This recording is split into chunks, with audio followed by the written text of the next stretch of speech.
Bom, em primeiro lugar, quero reiterar que as imagens que foram aludidas foram entregues à CPI. Eu tenho os ofícios aqui. É claro que há um contrato que não foi celebrado por mim, foi celebrado em 2018, e eu não era ministro, que dispunha sobre o modo como as câmeras funcionam. As imagens externas foram todas entregues, todas. Eu não sei de onde surgiu essa ideia de que faltam imagens. Não, sobram imagens sobre o 8 de janeiro, inclusive as do Ministério da Justiça. Houve 2 ou 3 ofícios encaminhando isso à CPI, estão lá 160 horas, mais ou menos, de filmagem. Agora, eu lembro que o Ministério da Justiça não foi invadido, em nenhum momento. Então, as câmeras, grande parte delas, funcionam por movimento. Ou seja, se não há movimento, elas não ligam. E outras tantas foram examinadas pela Polícia Federal e foram consideradas desnecessárias pela Polícia Federal porque eram corredores vazios, já que não houve invasão no Ministério da Justiça. Isso aconteceu também no Senado, aconteceu no GDF e em outros órgãos. O contrato dispunha sobre conservação em 30 dias. 7 meses depois, é claro que não já havia essas imagens internas inúteis, de corredores ou de câmeras que, obviamente, não foram nem acionadas. Então, todas as imagens foram entregues à CPI. Em relação a casos concretos, como disse o doutor Gonê, é claro que eu não posso me pronunciar, porque isso decorreria impedimento ou suspeição. Então, sobre o inquérito que lá tramita, evidentemente, eu vou me pronunciar no momento próprio nos autos, e não agora, antecipadamente, porque isso quebraria os deveres de imparcialidade inerentes ao exercício da magistratura. Em relação a Big Techs, a situação ali, infelizmente, houve uma edição, era de ameaça à vida de crianças.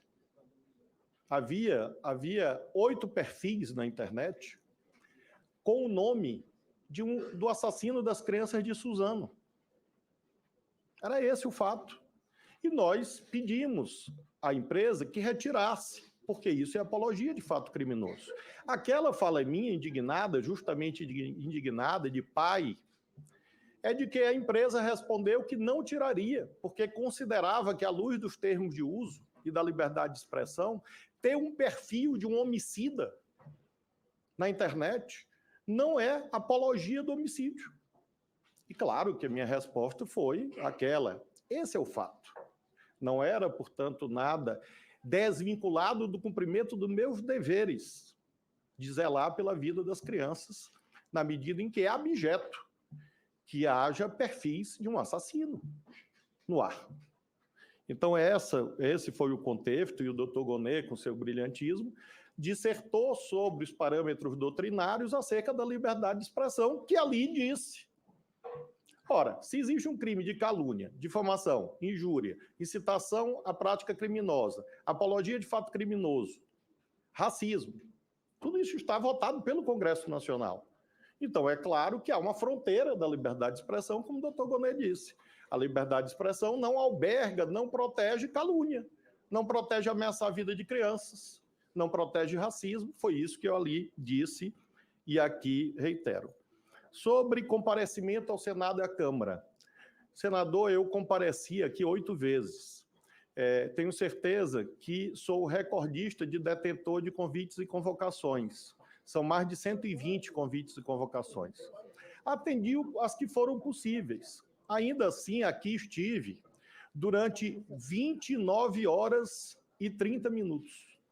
A minha presença na Câmara, no Senado, nesse ano, completou 29 horas e 30 minutos de atendimento a convocações e convites.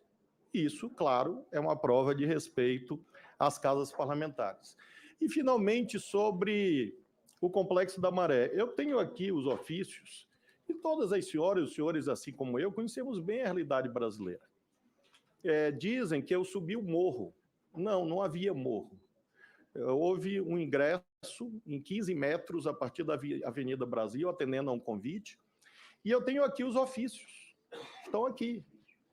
3 dias antes, foi comunicada a Polícia Rodoviária Federal, foi comunicada a Polícia Federal, foi comunicada a Polícia Civil do Rio de Janeiro, foi comunicada comunicado o Corpo de Bombeiros do Rio de Janeiro, foi comunicado a Polícia Militar do Rio de Janeiro, todos previamente, e todas essas instituições estavam presentes lá.